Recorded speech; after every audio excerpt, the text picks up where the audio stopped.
Dimanche 1er octobre, attentat islamique à Marseille, 2 victimes, Morane et Laura. Les médias vont se concentrer, vont dresser énormément de portraits autour de ces 2 jeunes femmes qui ont été égorgées à la gare Saint-Charles de Marseille. Mouvement normal et d'ailleurs c'est une manière pour les médias de rendre mémoire à ces victimes des attentats islamiques. Pourtant, le vocabulaire qui a été utilisé par la presse pendant ces 4 jours qui ont suivi cet attentat islamique, on a beaucoup de choses à redire. Exemple avec cette coupure, France 2, attaque au couteau à Marseille. L'attaque au couteau qui va être reprise dans énormément de médias.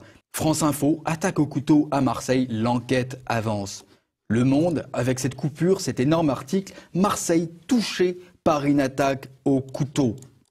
De la même façon, avec la diffusion sur YouTube d'un reportage d'Euronews, le titre « Une attaque au couteau fait 2 morts à Marseille ».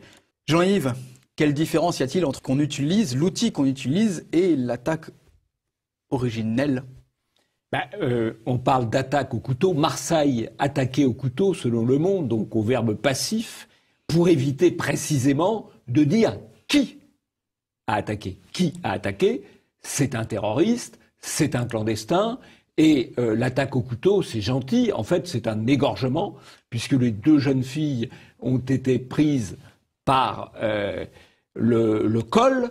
L'une a été égorgée et l'autre a été frappée au thorax et éviscérée. Voilà. Ça, c'est des mots qu'on n'a pas employés dans les médias.